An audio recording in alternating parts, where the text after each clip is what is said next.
बिस्मिल्लाहिर्रहमानिर्रहीम। अस्सलाम वालेकुम जनाब। स्टोरी मैंने एक ही शेयर करनी है। स्टोरी आपने थंबनेल पे भी देख ली होगी, लेकिन उसी स्टोरी के साथ रिलेटेड ये डान में आई है ये स्टोरी।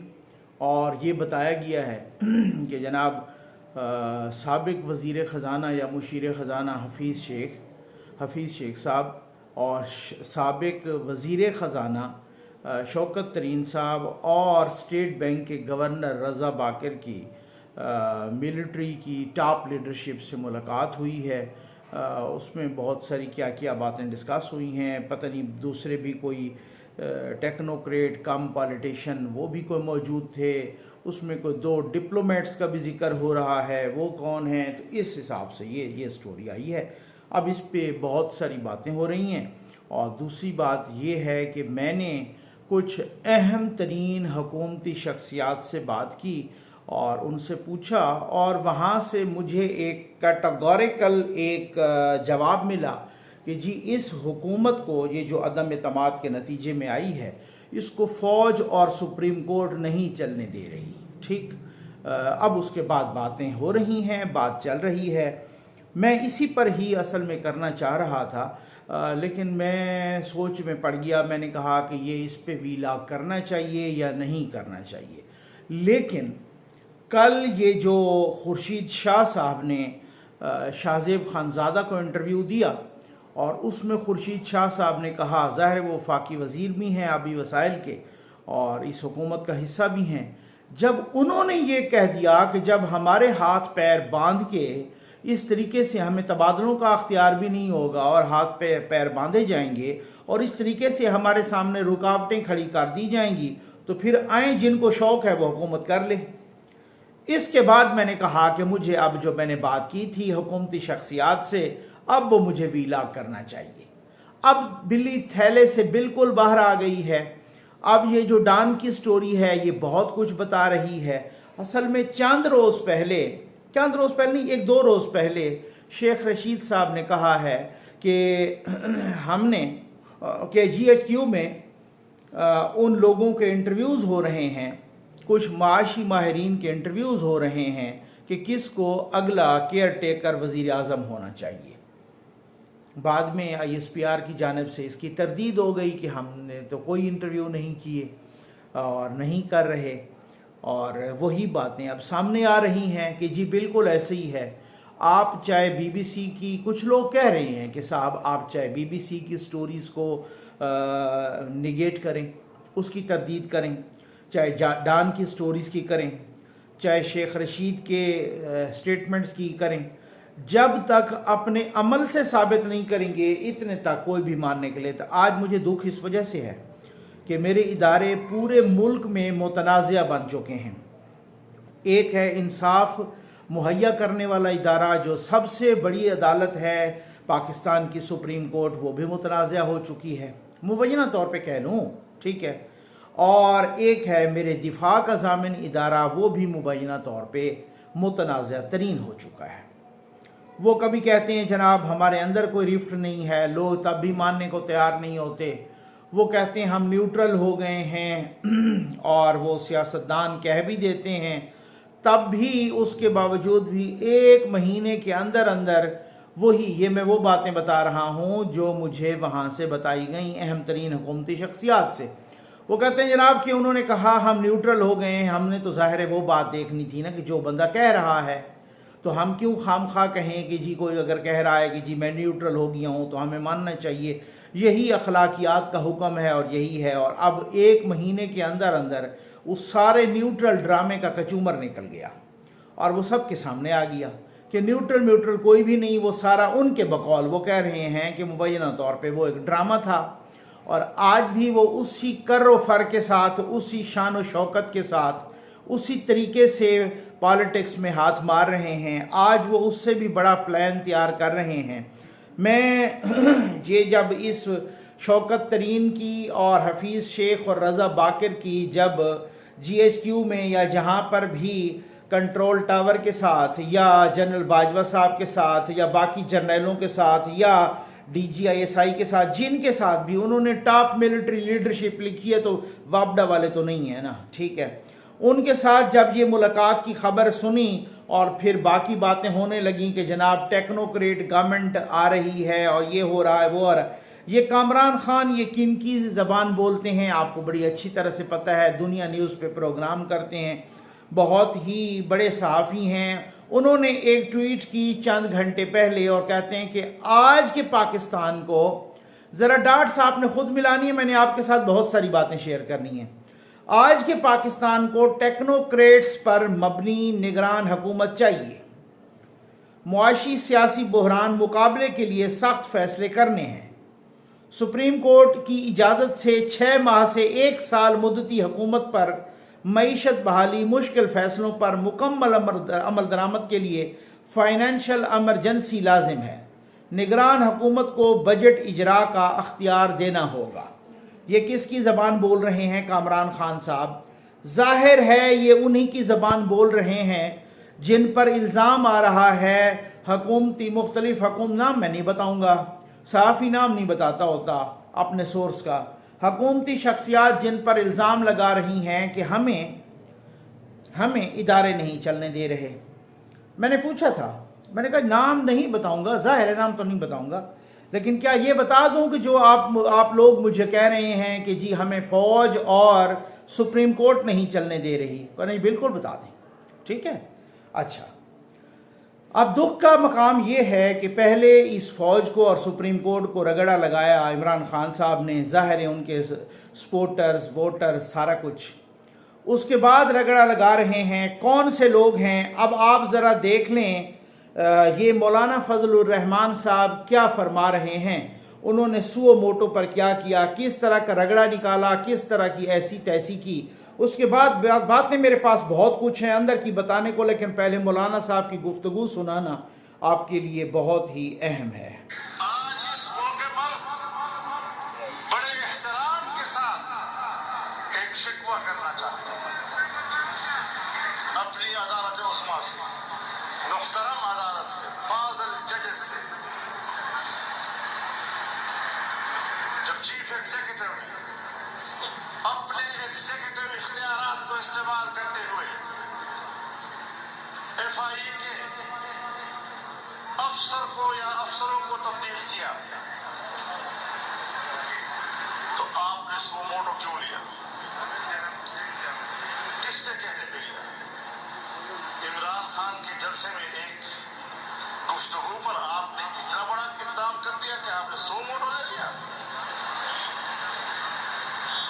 फिर आप आए ना, फिर आप हुकूमत करें, फिर आप एग्जीक्यूटिव चीफ बन जाए। अदलिया का अपना काम, एग्जीक्यूटिव का अपना काम, और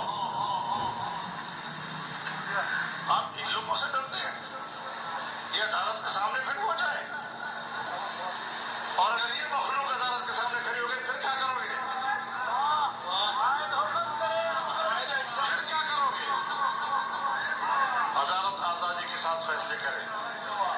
अदालत के किसी सुओ मोटो से अगर ये तासुर मिलता है कि वो दबाव में किया गया है, तो आप बताएं कि इसके नतीजे में जो फैसला आएगा उसकी आवाम के दिलों में क्या कदर और कीमत होगी। अजीब बात है कि जब इमरान हुकूमत में पानामा केस के अंदर नवाज शरीफ साहब के खिलाफ फैसला देने वाला बाद में FIA का डायरेक्टर जनरल बना दिया जाता है, वहां तो आपने सुओ मोटो नहीं किया। जब बशीर मेमन ने, खुद ये मौलाना फजल रहमान साहब कह रहे हैं बहुत सारे कि जब बशीर मेमन ने इल्ज़ामात लगाए वहाँ आपने सुओ मोटो नहीं लिया। और साथ ही उन्होंने आखिर पे ये भी कहा कि अगर आप अपनी तकरीम ख़त्म करना चाहते हैं या कम करना चाहते हैं तो फिर हम जिम्मेदार नहीं हैं। कल जैसे मैंने वीडियो के आखिर में कहा कि मुझ पर इदारों की तकरीम लाजिम है, लेकिन इदारों के अंदर जो लोग बैठे हैं, जो इदारों के हेड हैं, जो उनके कर्ता धर्ता हैं, उन पर इदारों की तकरीम की जिम्मेदारी मुझसे 1000 गुना ज़्यादा है। और अगर उन्होंने ही कसम खा रखी है कि हमने इदारों की इज़्ज़त और तकरीम की माँ बहन एक करवानी है अवाम से, तो मैं क्या कर सकता हूँ? ज़फ़र नकवी क्या कर सकता है? या कोई और तजिया कार या कोई और मशवरा देने वाला क्या कर सकता है, वो मुझसे बहुत सियाने हैं। अब बात यह है कि ऐसा क्यों हो रहा है। इदारे अगर इस तरह की दखल अंदाजी ना करें, असल में मसला ये है कि वो कह रहे हैं कि भाई हम तो मुश्किल फ़ैसले लेना चाहते हैं, हमें लेने दीजिए, लेकिन मसला ये है कि हम मुश्किल फ़ैसले लें और 2 महीने बाद आप हमारी बैसाखियाँ खींच लें। किसी एक जमात को इशारा करें कि अलग हो जाएं, 2 वोटों पर हुकूमत खड़ी है, वो जमात अलग हो जाए, प्रेसिडेंट ऑफ पाकिस्तान कह दे कि जी आप अब एतमाद का वोट लें, शहबाज शरीफ का साहब के पास अब मेंबर पूरे होंगे नहीं, वो हुकूमत गिर जाएगी, अगले ही हफ्ते गिर जाएगी। तो कह रहे हैं कि जब हम फैसले लेंगे मुश्किल, तो कम से कम ये तो हो ना कि हमें इतनी तो गारंटी और श्योरिटी हो कि अगले अगस्त तक हमें कोई ना छेड़े, हमें इत्मीनान से हम मुश्किल फैसले लेने के लिए जिम्मेदारी अपने सर पर लेने के लिए तैयार हैं। तो क्या सूरत हाल है? IMF के पास जाने के लिए ये फिर टेक्नोक्रेट्स के इंटरव्यू क्यों किए जा रहे हैं?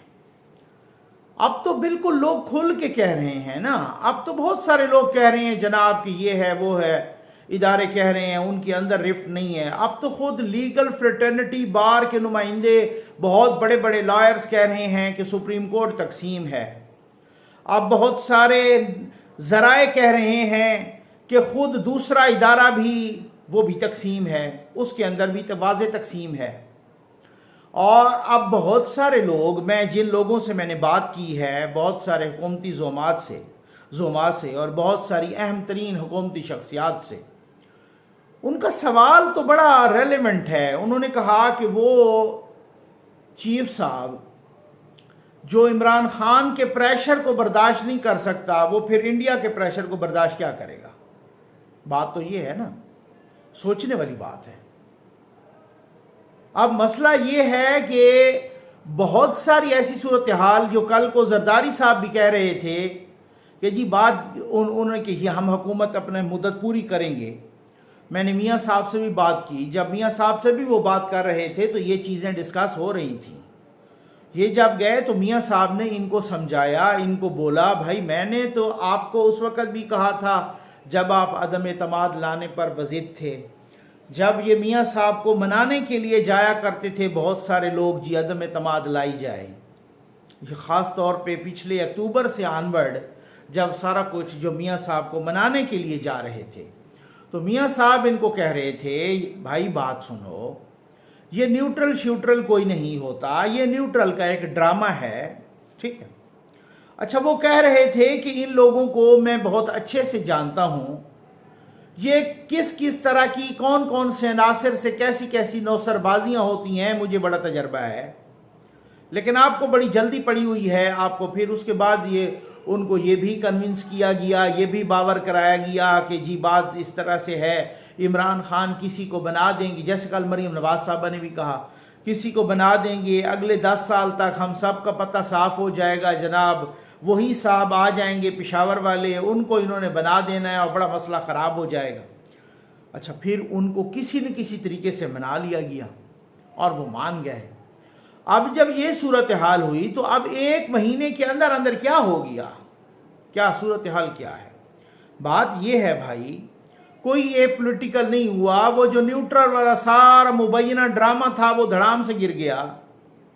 वो पूरे की पूरी झूठ की, मुबैना झूठ की जो इमारत थी वो धड़ाम से गिर गई, वो सारा का सारा एक्सपोज हो गया सबके सामने। असल मामला ये है कि किसी भी अगले इलेक्शन में किसी भी पॉलिटिकल जमात की वाज़ेह अक्सरियत नहीं आने देनी, और ख़ास तौर पे नून लीग की और पीपल्स पार्टी की तो नहीं आने देनी।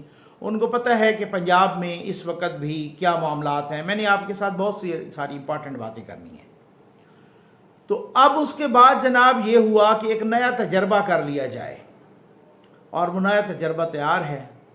और अगर ये मुश्किल फैसले ये ले लेते हैं ये हुकूमत, तो तब भी इसकी गारंटी नहीं है कि इनको अगले अगस्त तक, भाई मुश्किल फैसले लें, अवाम पर तबाही का बोझ डाल दें, अवाम पर महंगाई का बोझ डाल दें, अवाम पर महंगा पेट्रोल डाल दें। अवाम जब इतना पेट्रोल 200 के करीब हो जाएगा, हर एक चीज़ आसमान पे चली जाएगी, पता चले अगले 2 महीने में हुकूमत ख़त्म करा दें। वो सब की सब गालियां पड़ रही हों नून लीग को, पीपल्स पार्टी को, इनको देखो इन्होंने क्या तबाही मचा दी है। जो अब कहते हैं पिछले 4 सालों में, आज भी पीटीआई के कुछ दोस्त जब बातें, ये पिछले दिनों में मेरी बात हो रही बड़े अहम जराए से, वो कह रहे थे, हंस हंस के कह रहे थे, नकवी साहब आपको मालूम ही नहीं है कि इदारों के अंदर कुछ अनासर को जितना हमने खिलाया है, मैं ये पूरी जिम्मेदारी के साथ अर्ज कर रहा हूँ, 1947 से लेकर 2018 तक किसी ने नहीं खिलाया होगा। मैंने कहा यार मुझे तो नहीं पता, अगर आप कह रहे हैं तो शायद हो सकता है ठीक हो, मैं भी मुबैना तौर पे कह रहा हूँ, ठीक है ना। और वो कह रहे हैं कि जो कुछ ये कहते फलां के खिलाफ रेफरेंस भेजना है तो हमने रेफरेंस भेज दिया, फलां को फारिग करना है हमने फारिग कर दिया, 2 दर्जन से ज़्यादा हमने जर्नैलों को लगाया हुआ था मुख्तलिफ डिपार्टमेंट्स में, हमने क्या नहीं किया, हमने तो हर वो सरे तस्लीम खाम किया है, कोई और कर सकता है। ऑफ द रिकॉर्ड तो ये बातें करते हैं ना, ठीक। अब मसला ये है कि अब क्या हो कि अब वो हुकूमत मुश्किल फैसले ले और पता चले कि 2 महीने के बाद उनका कल, इसी वजह से मरियम नवाज साहबा ने कहा है, तो अगर अब खुद अवाम जो है, अब जो इमरान खान साहब ने जो बेंच मार्क एक सेट कर दिया है और उन्होंने कहा है कि मुल्तान के जलसे में वो ऐलान भी करने वाले हैं कि जी कब आएगा हमारा लॉन्ग मार्च। अब तो लोग कह रहे हैं, मैंने ट्वीट भी किया है, और ऐन मुमकिन है, इससे कोई बईद नहीं है कि ये जो बेंच बना हुआ है सुओ मोटो सुप्रीम कोर्ट का, ये अगली समात पे ये फैसला कर ले या ये उस समात से पहले भी ये हुक्म जारी कर दे मुबैना तौर पे कि इमरान खान साहब का जो लॉन्ग मार्च है उसको पूरा फैसिलिटेट किया जाए और उस पर अर्क के गुलाब का छिड़काव किया जाए। मुमकिन है, कोई ऐसी बात तो नहीं है, क्योंकि हमने देखा जो सुप्रीम कोर्ट के जजेस वजीर आजम को एक प्रोसिक्यूटर का तबादला नहीं करने देते तो डेफिनेटली उनसे कुछ भी बईद नहीं है, जंगल का बादशाह वाली बात है ना, ठीक है। उनसे कोई भी बंदा नहीं पूछ सकता माजरत के साथ कि जो भी बेंच बनता है उसमें सुप्रीम कोर्ट का सीनियर मोस्ट जज, जो कि चीफ जस्टिस के बाद सीनियर मोस्ट है, जिसने अगला चीफ जस्टिस बनना है काजी फायद ईसा, उनको बेंच में शामिल क्यों नहीं किया जाता। उनसे किसी की जुर्रत यह भी नहीं है कि कोई पूछे कि हर बेंच का हिस्सा जस्टिस एजाजुल एहसन साहब क्यों होते हैं। उनका एक डेफिनेटली जब जस्टिस काजी फायद ईसा से कहा गया कि आप तो इमरान खान के खिलाफ कोई केस नहीं सुन सकते क्योंकि आपका उनके साथ पर्सनल एक मसला चल रहा है, इसी तरीके से नून वाले कहते हैं कि हमारा भी जस्टिस एजाजुल एहसन साहब के साथ, जस्टिस मुजाहिर अली नकवी साहब के साथ, उनके साथ हमारा भी पर्सनल है, वो हमारे साथ पर्सनल है, इस वजह से उनको भी बेंच का हिस्सा ना बनाया जाए, उनको हर बेंच का हिस्सा बना दिया जाता है। और क्यों उनका इस तरीके से, तो बात यह है कि यहाँ पर एक ऐसी सूरत हाल डेवलप हो चुकी है, अब दोबारा वो लाहौर हाई कोर्ट में हमदा शहबाज की, इससे पहले हल्फ बर्दारी की, अभी तो आपने उनकी कैबिनेट तक नहीं बनने दी। ये कैबिनेट कितने दिनों बनी, हर किसी ने खच खराबा लगाया हुआ था। तो ये कौन है? मैंने कहा कि इस वजह से मैं बता दूं अब जिनसे मेरी बात हुई, क्योंकि जब खुर्शीद शाह ने भी कह दिया, जब मरियम नवाज साहबा ने भी कह दिया, जब मौलाना साहब ने भी रगड़ा लगा दिया और खुद कह दिया जब खुर्शीद शाह साहब ने भी कि जिनको चाहिए वो फिर आके हुकूमत संभाल लें, हम चले जाते हैं, लेकिन हमें मुश्किल फैसले करने दिए जाएं, हमें अक्टूबर तक की छूट दी जाए। मसला कहने का यह है कि उनको अक्टूबर तक भी माफ़ी देने के लिए तैयार कोई नहीं है, तो उनको लाया क्यों गया? सर मसला ये है, मेरा फिर सवाल था कि यार ये क्यों फिर इस तरह से क्यों किया गया? उन्होंने कहा भाई खान साहब इनके अपने नक पे लड़ गए थे, ठीक, जैसे आरिफ अलवी साहब के बेटे ने नहीं कहा कि खान साहब तो बूट वालों पर हल्का हाथ नहीं रख रहे, बल्कि खान साहब तो बूट वालों को नाक रगड़वा रहे हैं, ये वही वाली बात है, ठीक। तो कहते हैं कि खान साहब इनके अपने नाक पे लड़ गए थे, खान साहब को इन फारिग करवाना था और ये वो बोझ अपने पे लेना नहीं चाह रहे थे और वो हमारे पर डालना चाह रहे थे, और हम सबको मिलके इन्होंने इस तरीके से, अब जब हम आ गए अब हमें नहीं चलने देती, न फौज चलने देती, न सुप्रीम कोर्ट चलने देता है। ये उन लोगों का ख्याल है, ये मैं कह रहा हूं कि उन्होंने कहा है मुबैना तौर पर इस तरीके से। तो मैं कह रहा था, मैंने कहा कि मैं ये कह दूं या ना कह दूं, लेकिन जब खुर्शीद शाह साहब की ये बात आई कि जी हमें कोई नहीं चलने दे रहा, और अगर हमारे साथ मुदाखलत इस तरह की हो रही है और हमारे हाथ पैर बांधे जा रहे हैं और हमें तबादले भी नहीं करने दिए जा रहे और हम इतना भी कुछ नहीं कर सकते, तो फिर आओ संभालो और चला लो। और वही फिर डान की मैंने स्टोरी देखी, बेहफीज शेख की और शौकत तरीन की और रज़ा बाकिर की मुलाकातें हो रही हैं GHQ में टॉप मिलिट्री लीडरशिप के साथ, और जनाब कौन कौन उन मुलाकातों में बाकी भी है और क्या किया, और आवाज़ें आने लग गई हैं अब टेक्नोक्रेट गवर्नमेंट की भी, और मौलाना फजल रहमान साहब ने भी रगड़ा पिला दिया। तो जो खान साहब ने बेंचमार्क और जो फार्मूला तय कर लिया है, जो कि एक टच स्टोन खान साहब ने बना लिया है, एक जो रवैया जो रविश, तो फिर तो इसका मतलब ये है कि आज आप इनके साथ छेड़ेंगे, कल को ये भी उसी तरह से जारहाना रवैया, और जारहाना रवैया वो कहेंगे हमारे साथ, जैसे वो कहते हैं कि हमारे साथ साजिश हुई हमारे खिलाफ, अमेरिका ने की है, कल को ये लोग निकलेंगे ये कहेंगे हमारे खिलाफ साजिश फौज ने और सुप्रीम कोर्ट ऑफ पाकिस्तान ने की है। तो ये दुख की बात है, ये कोई अच्छी बात तो नहीं है कि अवाम में इदारों का इस तरीके से मुतनाज़ा तसव्वुर जाए, मुतनाज़ा परसेप्शन जाए, मुतनाज़ा एक इमेज जाए, कि उसका एक डिस्प्यूटेड इमेज जाए अवाम में।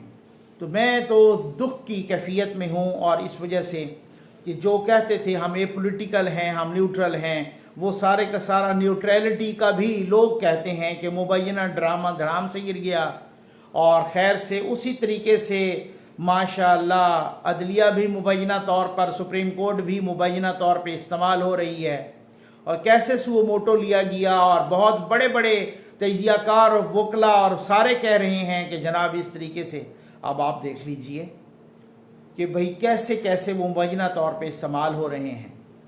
तो जब ये परसेप्शन बन गया, जो खान साहब ने भी वो एक फार्मूला बना दिया है कि अगर आप ऐसा नहीं करेंगे तो फिर हम डंडे के जोर पर करवा लेंगे, तो वो उसका साबित भी हो रहा है कि जी वो करवा रहे हैं।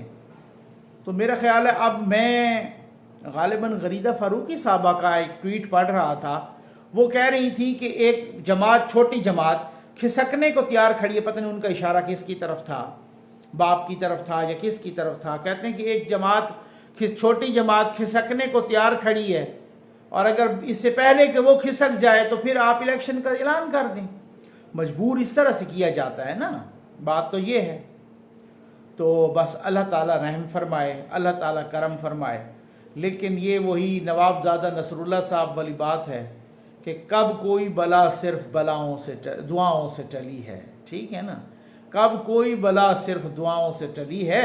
बात यह है कि जैसे है ना, खुदा ने आज तक उस कौम की हालत नहीं बदली, ना हो जिसको ख्याल आप अपनी हालत के बदलने का। बात यह है कि जब किसी ने अपने अंदर से ही कसम खाई हो तबाह बर्बाद करने की, मईशत को और बहुत सारी चीज़ों को, तो फिर सिर्फ दुआओं से बलाएं नहीं टलती होती। अगर दुआओं से बलाएं टलती तो फिर हम जो भी मुस्लिम ममालिक हैं वो सबसे ज़्यादा तरक्की याफ्ता होते, और तो बड़ी दुआओं पे बिलीव भी करते हैं, और सारा कुछ दुआ भी उस वक़्त कबूल होती है। आपका क्या ख्याल है कि जंग बदर 313 ने जीती, नो डाउट उसमें नुसरत खुदामंदी शामिल थी, लेकिन ऐसा भी तो हो सकता था कि वो खुदावंद करीम की सबसे ज़्यादा महबूब तरीन हस्ती वो दुआ मांगती और फिर उलट पुलट सारा कुछ हो जाता, क्यों नहीं हो सकता था। लेकिन एक वो है कि मेहनत भी करनी है मैदान में, ठीक है ना, ये बात नहीं है कि सिर्फ और सिर्फ दुआ मांग के कोने में बैठ जाएं, मेहनत भी करनी है आपने।